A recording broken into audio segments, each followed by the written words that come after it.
Buonasera a tutti, good evening and welcome to the Italian Radio Hour. Io sono Viviana and I would like to welcome back our regular listeners and also welcome any new listeners.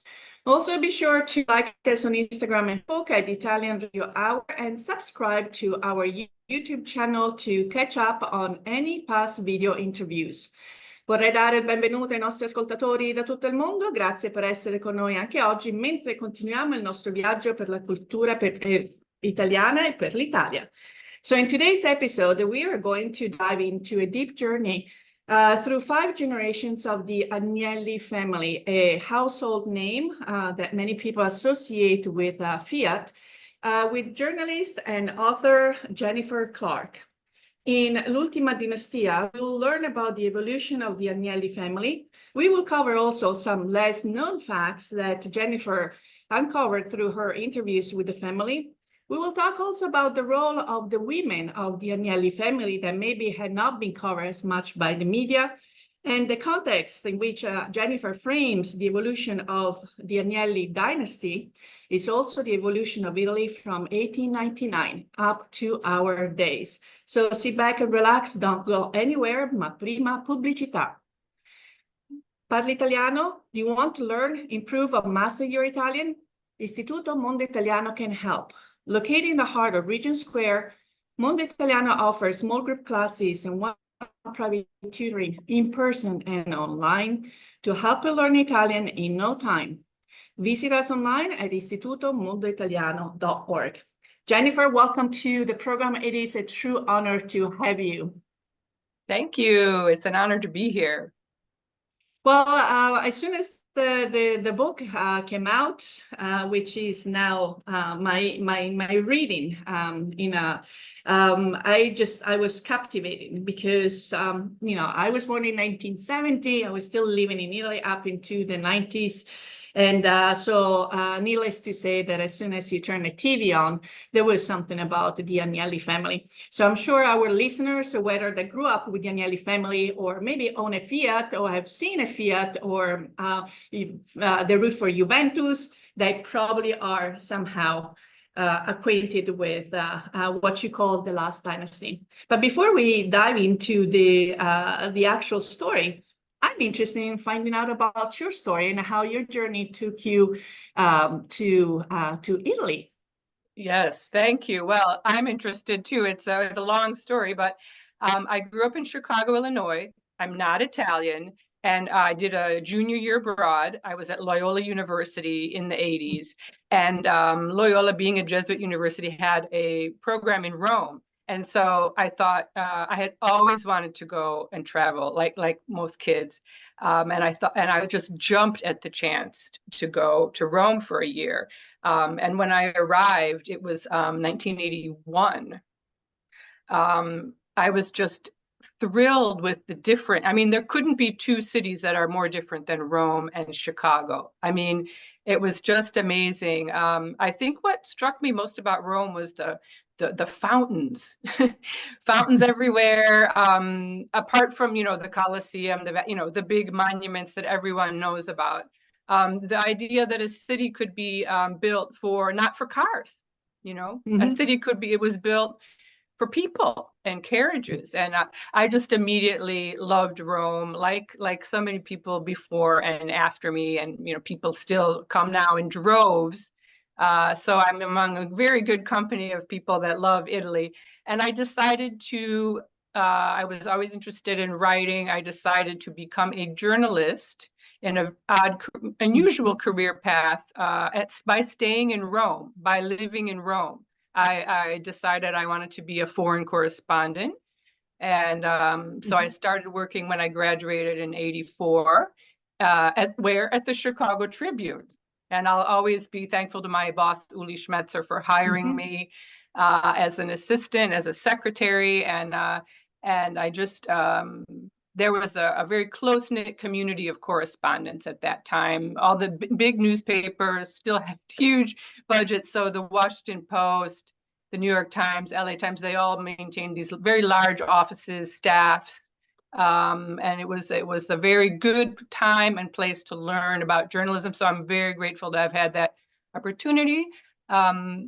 not to go on too long, then I moved to Milan and started doing business journalism, and that's my main.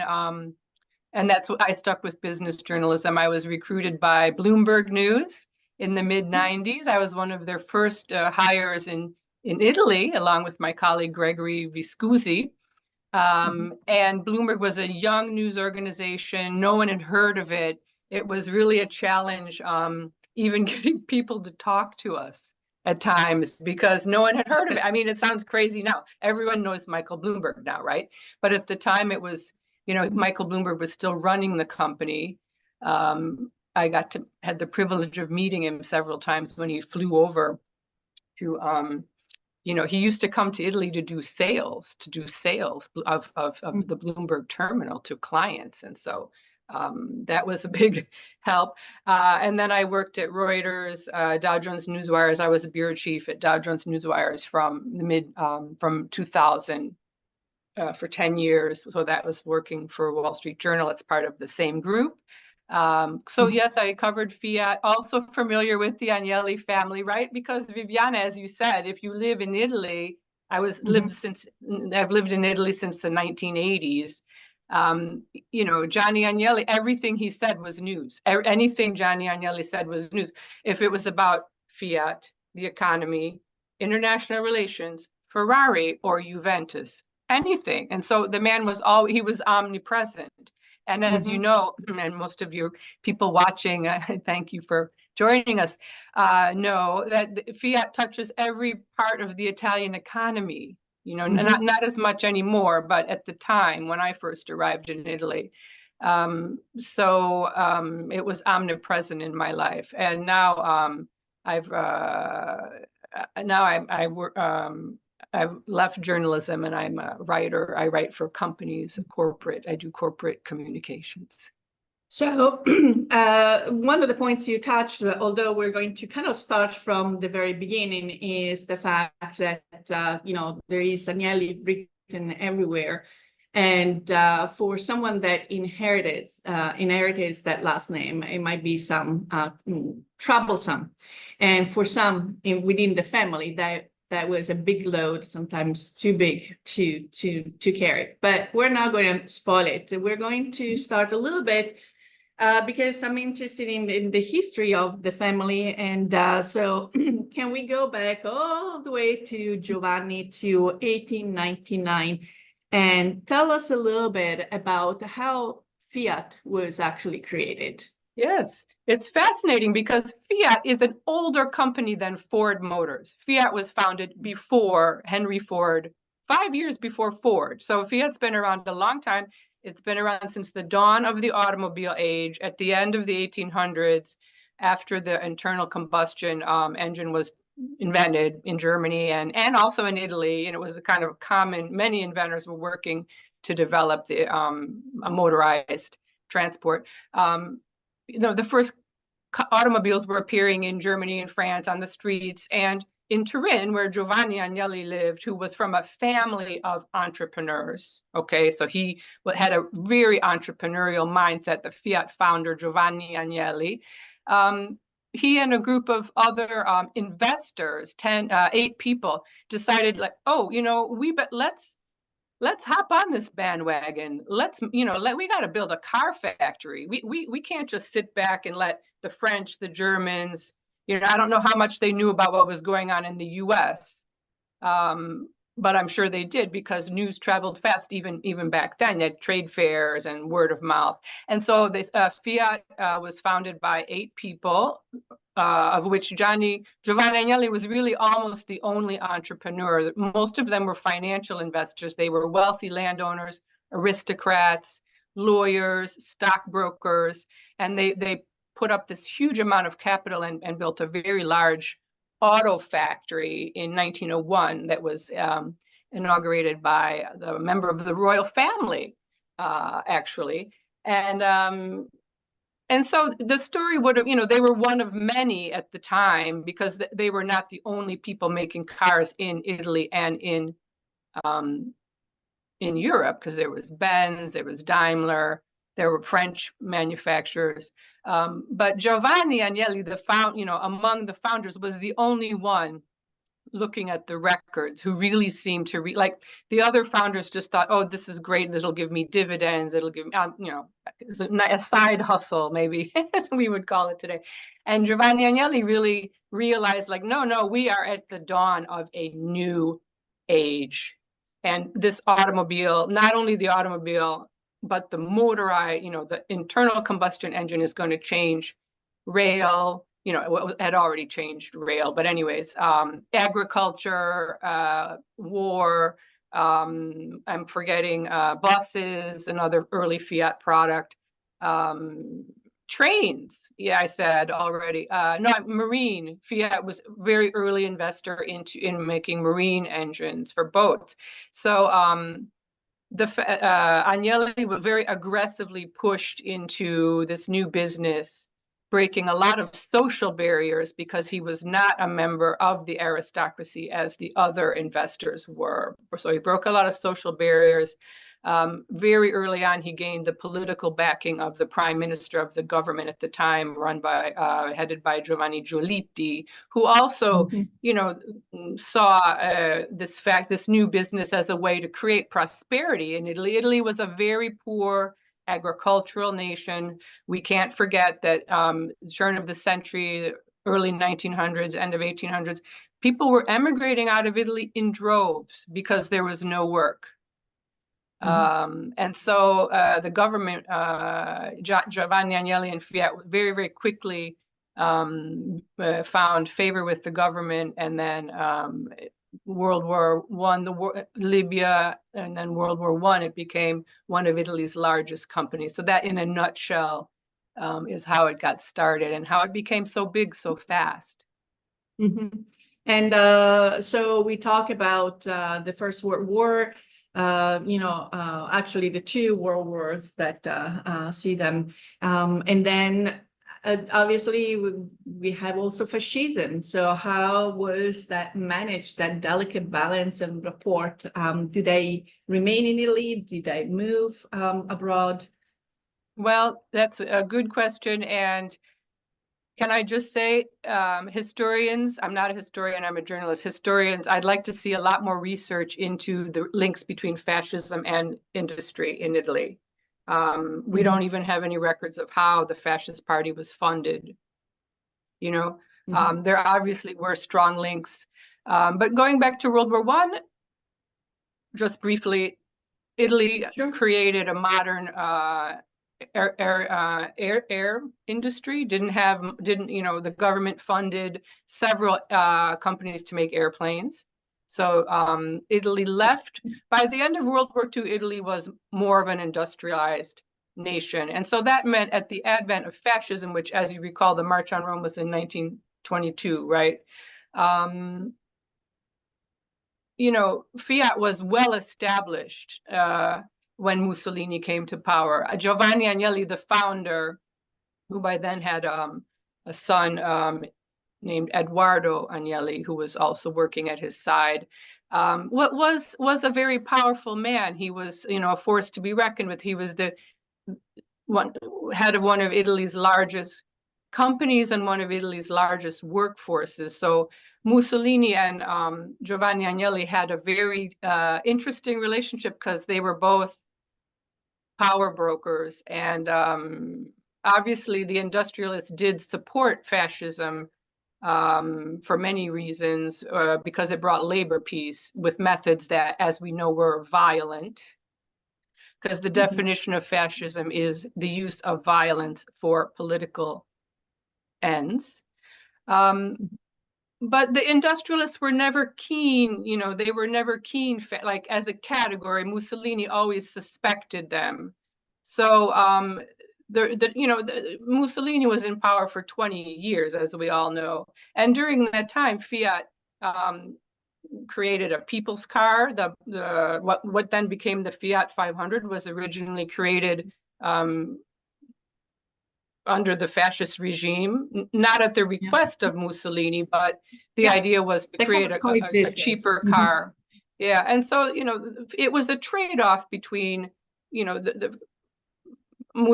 Fiat bought La Stampa. They were Mussolini, you know, he cracked down. Fiat had owned part of Turin's newspaper, La Stampa, and they bought the rest of it during fascism because basically Mussolini wanted friendly people to control the press, as we know, right?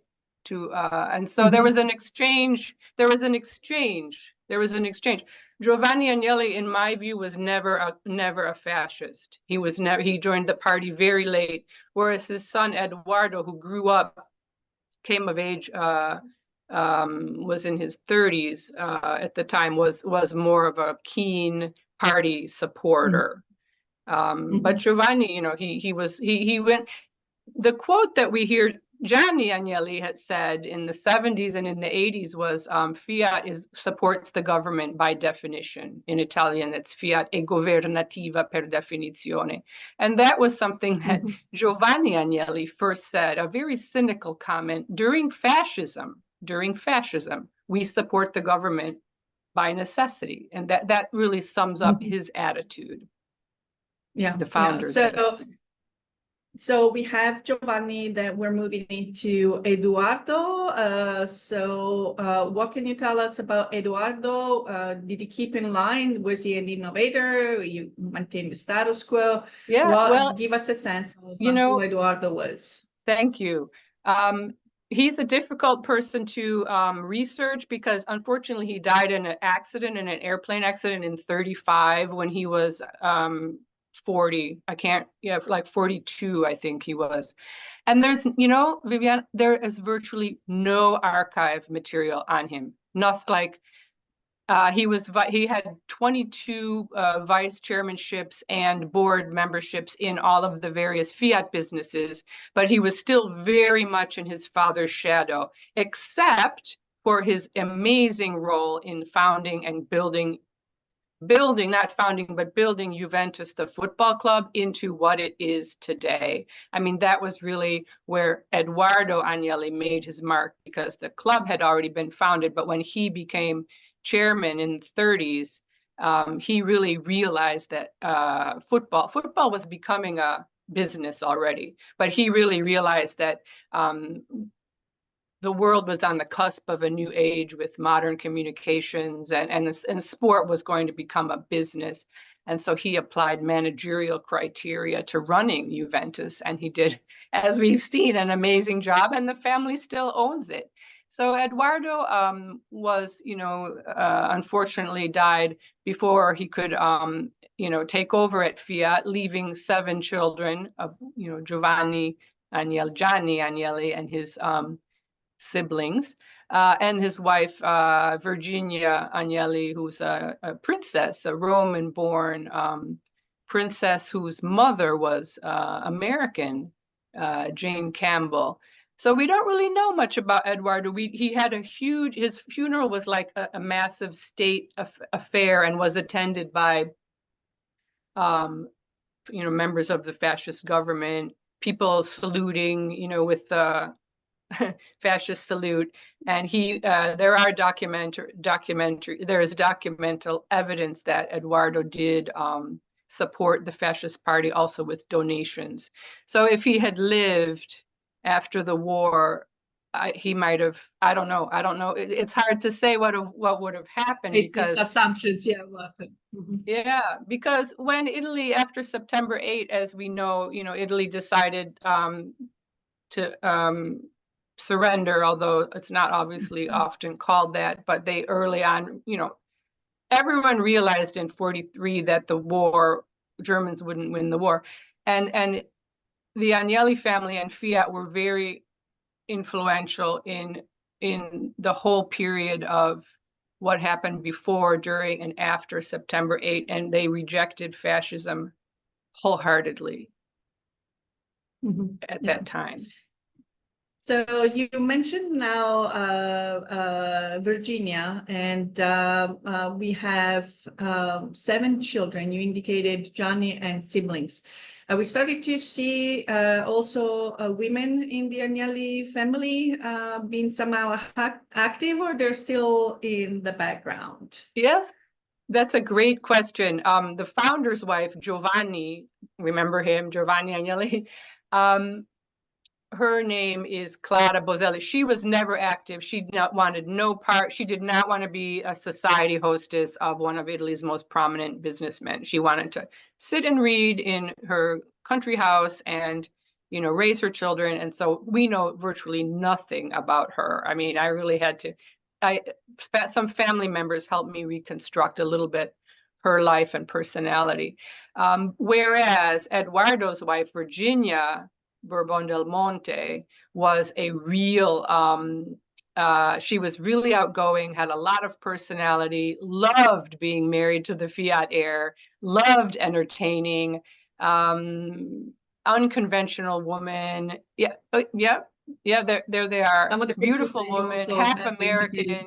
So was able to flout the conventions of the very narrow, you know, lives of women of that day. Although, having said that, she came into adulthood in the 20s when women's roles were already changing in the 1920s, right?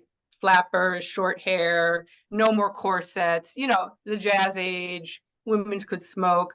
Although this is a funny note, both Virginia Agnelli and Eda Ciano, Mussolini's daughter, they were friends, Virginia and Eda Ciano, which shocked the world at the time by wearing two-piece bathing suits. And Mussolini himself was so outraged when he saw his daughter had worn a two-piece bathing suit. He slapped her in the face just to say, yeah. And so Virginia was a very high-spirited woman. And she sadly didn't outlive her husband, who died so early, so young in life in the airplane crash. She died. She didn't live to see the end of the war, or she died in 1945, in a car crash, leaving her 7 children orphans. So the Agnelli family has been, in addition to having some very interesting women that are now coming more into focus, has had these tragic deaths. Both Virginia and Edoardo, you know, the son of the founder of Fiat, they both died very early, and they died violent deaths. Yeah. So now you're talking about the family, children that have lost both of their parents. Who is taking the lead? Well, Gianni, no, the one we all know, the handsome white-haired, you know, Fiat chairman, who died in 2003, so Gianni, let's talk about Gianni now. He, at age 14, he loses his father in the airplane accident. Then there's this big funeral. It must have been a very disorienting experience for Gianni. And he's picked immediately by his grandfather, the founder of Fiat, Giovanni, to be the Fiat heir. Giovanni has 12 grandchildren, 7 Agnellis and 5 Nasi. Giovanni had a son and a daughter, Edoardo, who died. And Giovanni's daughter, Tina, Anicetta Agnelli, also died. And she died in childbirth. So so the 12 Agnelli, now I'm rambling a bit, but there were 12 grandchildren. And Giovanni picked Gianni at age 14 when Gianni's father, Edoardo, died, and basically raised and trained him for 6 years until when Gianni turned 20, Italy went into World War II, and Gianni went away and became an officer in the Italian Royal Army, fighting alongside the Germans, and then later the Americans. And so Gianni was always clearly marked as heir, but he didn't, the way when Giovanni, the founder, died, the way he did his will, he set out clearly that Gianni inherited the largest stake in Fiat, leaving him with clear control. But he also said that Gianni couldn't inherit his actual shares of Fiat for until the youngest of the 12 grandchildren turned 18 plus 10 years. So until the 1960s. So Gianni was forced to wait.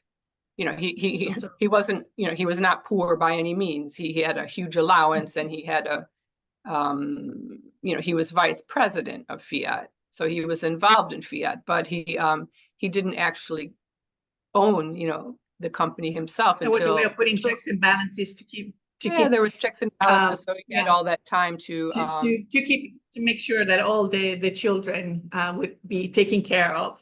Yeah, So. yeah, and so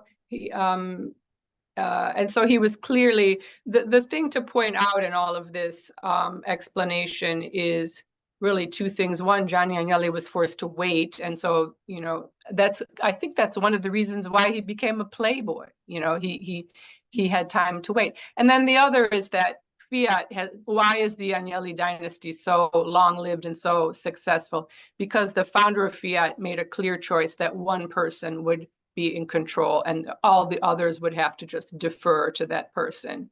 And that's not, we've been seeing this past month a little bit of a lawsuit for, let's say, Rupert Murdoch, the owner of News Corp, between there's disagreement about which of his children will be able to call the shots to control News Corp. It's very damaging to not have a clearly designated heir in a family dynasty. I mean, it sounds so obvious, but Giovanni Agnelli, to his merit, was very clear in giving Gianni the training and then the ownership. Mm-hmm. So let's hear from our sponsors, and then we'll come back to this very intriguing and fascinating conversation. Applying for Italian citizenship? Need documents translation? Istituto Mondo Italiano provides certified translations and assistance services. Be sure to visit us at istitutomondoitaliano.org and schedule your free consultation. Un caffè, per favore. My first cup of coffee sets the tone for my entire day. I get my coffee at La Prima Espresso. La Prima has been brewing Pittsburgh Spice coffee for nearly 35 years. Try any of their in-house roasted varieties of beans from all over the world at home, or come and enjoy an espresso or a cappuccino at any of their locations, where the friendly baristas and familiar faces will make you feel at home. Visit laprima.com to get La Prima Espresso coffee at your door.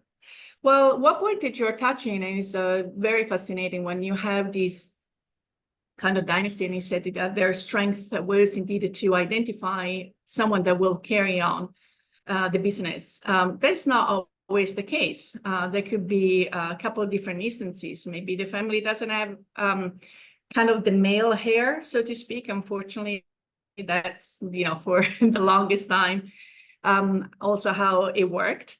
Or maybe there is one, but might not have the interest in carry out the mission and the philosophy of the family. With the Agnelli, did they encounter either issue? Oh, absolutely. They encountered the second part. Gianni, and he married Marella Agnelli in 1953, Marella Castagneto, Marella Caracciolo, sorry. And Gianni he had a perfect life.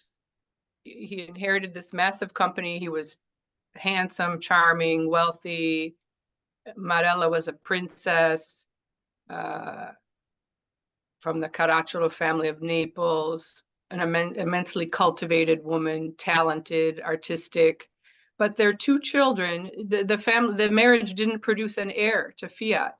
They had two children, Edoardo and Margherita, and neither of them were interested in any. Both of them rejected everything that the family stood for: Fiat, bourgeois values, glamour, being on the best dressed list, international diplomacy. And Eduardo and Margherita, obviously, given the times, was not ever considered as an heir, which is interesting, just to open up a little window onto like Berlusconi, Silvio Berlusconi. He picked his eldest daughter as an heir, Marina Berlusconi. She never went to university. She was trained in the company at Fininvest. So, but that was in the 1990s when that happened. We're talking about the 1970s when Edoardo and Margherita were coming of age. And Edoardo just never, from the very beginning, the relationship between Gianni and Edoardo was very difficult. Edoardo, from a young age, was not interested in business. And he was also not interested in, or not able or interested to follow Johnny's footsteps in the kind of rigorous, like physical activity, like the skiing and the heli-skiing and the jumping out of the helicopter into the water and the diving off the yacht. Like Gianni was a man whose character was forged also during war. And he had seen, you know, people die around him, and he was an adrenaline addict.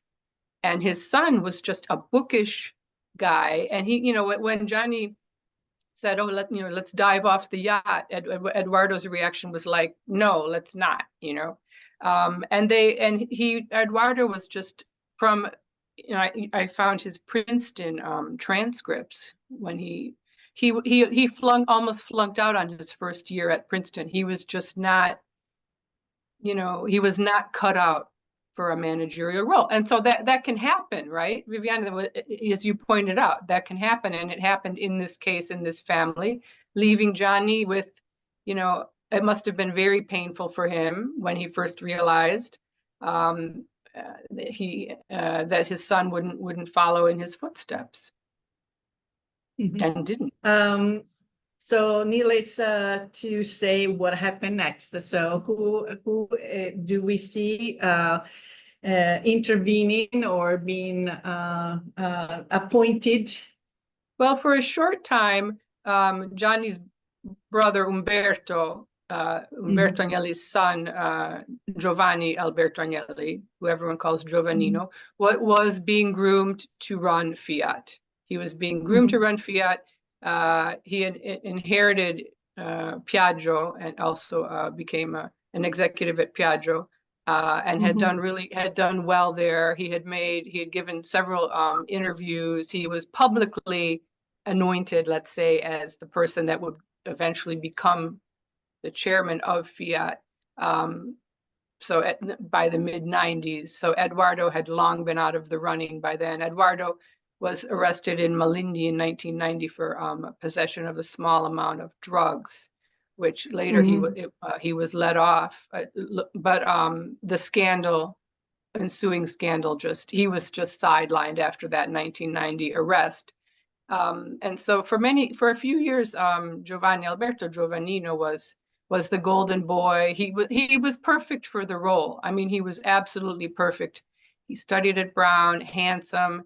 He had been in the Carabinieri in like the parachute corps, you know, so physically courageous, like Gianni Agnelli likes his heirs to be. He had everything. And again, sadly, it's the Agnelli tragedy. He contracted a rare form of cancer and died very, very quickly.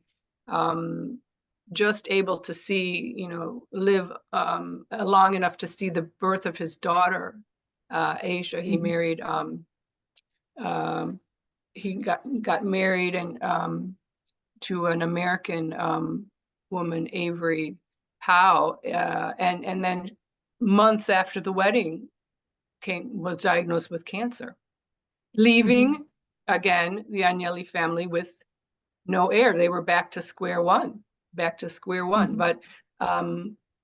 luckily Gianni had, while he was grooming publicly Giovannino, was also grooming John Elkann at the same time, which I pieced together from my research. So while John Elkann, the current family leader and chairman of Stellantis, Gianni was training John to step into an ownership role eventually, at the same time as Giovannino was being groomed to run to Fiat. John is 10 years younger than Giovannino. So John was quite young at the time when Giovannino was in the limelight. But he was waiting in the wings. Yes, indeed. And we'll complete the history of the family. I believe there might be some feuds with a lawsuit going on right now. Maybe if you can just give us a little bit about it, and then we're going to, I'm really curious about finding more about your research. Let's conclude the dynasty with what's going on right now. Absolutely. Well, the lawsuit stems yeah, the loss, I don't want to like go into the meanderings of it, but in big picture, Absolutely. it stems from the succession. It stems from the fact that Gianni didn't have an heir, his own son, and then Giovannino, you know, two choices. So in the parallel track, Giovannino and John Elkann, John was given part ownership in the family holding company called Dicembre in 1996. So before Giovannino died. And the lawsuit, you know, it stems from this desire to have only one person be in charge at a time. One person is the controlling shareholder at a time. And Gianni Agnelli wanted that one person to be John Elkann, and left specific instructions in his will, in a letter. No, not in his will, in a letter. Verbal instructions, we imagine, left instructions in the holding company, and giving John powers when Gianni died, managerial powers in a signed document. So it was very clear. But what happened briefly when Gianni Agnelli died in 2003 was, in order to give John Elkann managerial control and ownership, Marella Agnelli, Gianni's wife and Margherita's mother, decided to donate her share in Fiat to John, skipping over, you know, Margherita should have inherited a larger stake in Fiat when her father died, obviously, right? And that's not what happened. What happened is they decided that John should be in control and have the control not split in the holding company. And so Marella, acting presumably on Gianni's instructions, said, well, here, John, you can have my part. And now you have more than Margherita. Now, Margherita was apparently not consulted. And she was very angry, and she was deprived of part of her inheritance, you know, which then she was deprived. So she wasn't able to, you know, since she was skipped over by her mother, she had less to leave to her children, and she has 8 children. So the problem started there, and Margherita was suspicious when the will was opened. Then this happened. You know, she hadn't been informed about how her mother Marella wanted to donate her own shares, so John would have control as Gianni wished. And Margherita became suspicious that the family could have been hiding other assets from her. And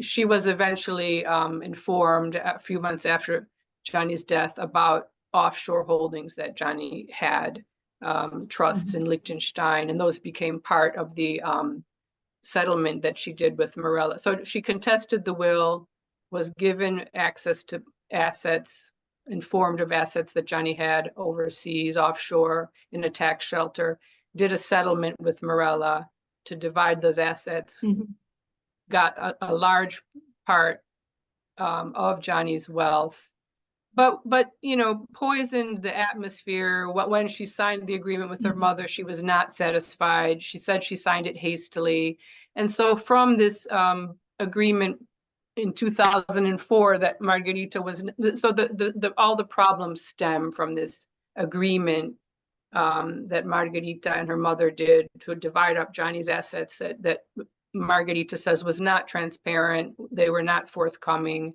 And she's basically contested that agreement, which is signed in Switzerland under Swiss law, because both Margherita and Marella are Swiss residents. Margherita has contested that agreement since 2007 in a series of legal filings and claims and lawsuits that so far have, she's lost all of them. But she continues her legal battle because she says that she was unfairly treated, she and her other 5 children from her second marriage. So that's what I hope, in a nutshell, I hope that's clear, because it's 20 years of legal battle just to basically try to undo that 2004 agreement. Well, the reviews on the book are formidable. You know, I'm going to read one just from readers in addition to peers, and libro molto interessante, ben scritto, scorrevole, aggiornato per avere una visione ben precisa della famiglia Agnelli, delle personalità dei singoli uomini e non solo che la compongono, e delle dinamiche fra i componenti, e sullo sfondo la storia dell'Italia dalla fine dell'Ottocento ai nostri giorni. So a very interesting book. It's very well written. It flows nicely and is up to date to have a clear and concise vision of the Agnelli family, from the personalities of the individual, the single individuals, the men, and not only, that comprises of the Agnelli family, to the dynamics of them, and in the background, the history of Italy from the end of the 1800s up to our days. No gossip, cruda verità. So that lead me to the next question. When did you start your fascination and interest in the Agnelli family? And what are some of the processes, your research processes or sources that you were able to access to put together this wonderful book? Thank again, you. Thank you for reading that. Thank you. Well, as I said, and as you said at the start of our conversation, living in Italy, the Agnellis are just sort of always ever present. But there was a specific moment when Gianni Agnelli died. I was in the newsroom in Milan, where I live, and watching his funeral. And Fiat was in such a bad state. It was just very, very near becoming bankrupt or maybe defaulting on its debt. It had gone through 5 managers in 2 years.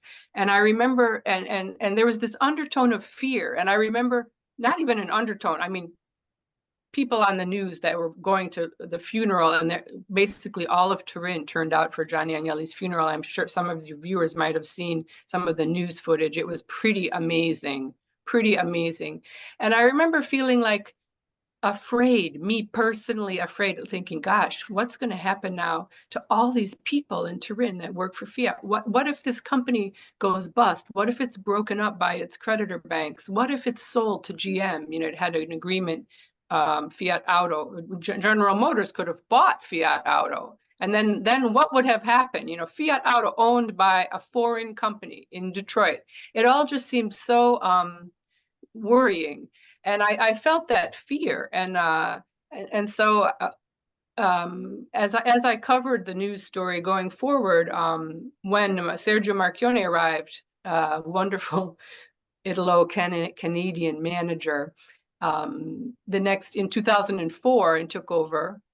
I remember thinking, oh well, this guy who you know, he'll never fix Fiat. And so I felt this fear, like I was really hooked on this story, this dramatic news story. And then Marchionne arrived, and he did a great job. And you know, Fiat returned to profit a year late. I mean, it was really amazing to see the family pull this rabbit out of the hat in the form of this unknown manager, and then watch the turnaround happen. So I wrote a book on that. When Obama then fast forward to 2008, the debt crisis, the subprime crisis in the US. The US auto industry is going under. President Obama has to decide with the task force what's going to happen to GM, Ford, and Chrysler. Now, Chrysler was the weakest of the big 3. I don't want to go on about this, but the task force decided that Chrysler needed to be saved, so that the Treasury tried to sell it, could not find a buyer except for, guess who? Fiat, with Sergio Marchionne and John Elkann pushing, saying, yes, Sergio, go for it. Let's do this. You know, Sergio said, I've turned around Fiat. I have a plan for Chrysler. And so the family was able to acquire Chrysler for free because no one else wanted it. And that's when I thought, oh, this is a book. This never happens in real life. No one believed that Fiat could turn around Chrysler. None of the US auto press, hello colleagues in the US, but they were very skeptical. They had never really heard of Fiat. It hadn't been in the US market for many, many years.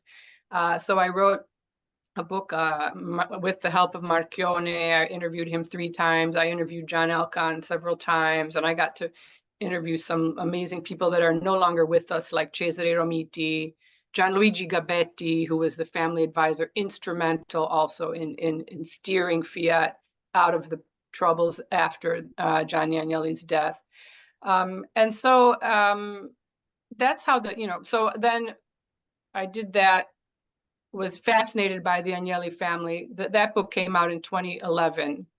And so that was in English, now right? watching the evolution since then. Sorry, am I going on to, would you? No, that was that book was published in English. Is that correct? That was published in English. It's called Mondo Agnelli, Fiat, Chrysler, and the Power of a Dynasty. That was published in English.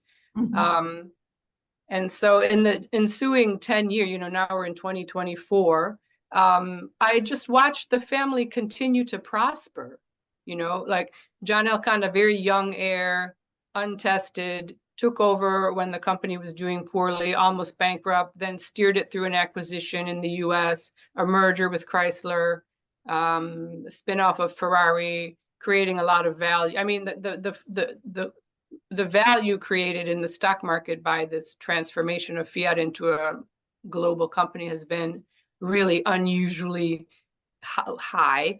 And so I thought, well, let's look at the Agnelli family now. What is it about this family that enabled them to persevere when a lot of people, myself included, had doubts about their ability to continue. And so so I did a book proposal and started a new round of research to do this new book, which is more of a family saga, of which Fiat plays a much smaller part, because I wanted to focus on the family relationships, especially Gianni and Edoardo. I wanted to do a narrative. I wanted to take a non-fiction narrative approach and write about the family. So moving on, sorry if I'm long-winded, but moving on to the research part. The reason why I wanted to talk about my previous book was when I decided I had already, I was already very familiar with the Fiat story at this point, having written another book. And so when I started to research the Agnelli family for my book proposal, I knew where to start. But that was very helpful. But what I like to say, and this is a very important point, going back to my earlier remark about history and archival research, I'm not a historian. When a writer or journalist does a biography or a nonfiction narrative book, usually there's documentation, there's family diaries, there are letters, there are family papers, there's source material. But in this case, there is nothing, because Gianni Agnelli did not keep a diary. There's no public letters of Edoardo, not Edoardo, the father, Gianni's father. The founder, Giovanni Agnelli, his papers were destroyed in the war. They were burned when the family home Villar Perosa outside of Turin was bombed in 1944, I think it was. So, okay, there's a dearth of material. Virginia Agnelli, her papers, if they exist, have never come to light. Edoardo Agnelli wrote a lot of letters. So what I'm trying to say is the archival research that I did became really important because there was no family material. And so what I did was an oral history with the help of the family, to whom I'm very grateful. I interviewed 12 family members, super grateful. And then archival research, I had 3 researchers working for me, David Yabas in Rome, Vercellino, Milena Vercellino in Turin, and Sim Smiley at NARA and the National Archive in Washington. And then I did a lot of research.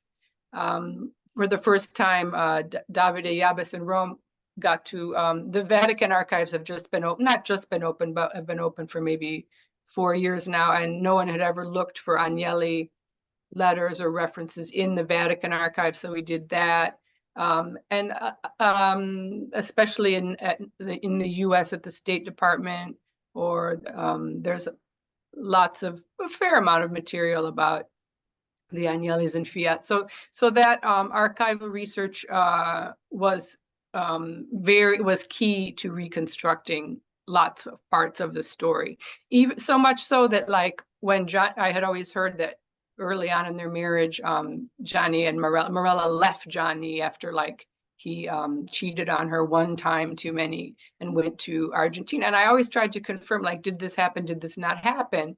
And then I found a reference to it where in the State Department archives of a person, you know, an interview of a person that was from Turin but lived in New York, worked on Wall Street, and said, oh, all of Turin is talking about the marriage. They're really worried. It's like, what? In the State Department archives, I find a confirmation about the Agnelli marriage. And that points out to how important the family was, actually, really, that their marriage would be a topic of interest to the US State Department. So yes, the archival research was important. I couldn't have done it alone. It's a special skill. It takes a lot of patience. It takes a specific know-how, and it's difficult. You know, you don't find, it's like looking for a proverbial needle in a haystack. You don't find, it's very rare to find, you know, it takes a really long time to find one little piece of information that becomes one little line or a paragraph in a book. So I'm very grateful to the people that helped me. Couple of last question. I would say, well, obviously, for some reason, my imagination, I can see this becoming something on the big screen or a documentary. Is there any talk or vision about potentially going in that direction? Yeah, I hope it really, it is such a saga, and you know, the people are all so attractive, and the homes and the property, the real, and the story is so dramatic with the deaths. I was approached by 3 production companies interested in it, so we'll see. In bocca al lupo. Yeah, thank you.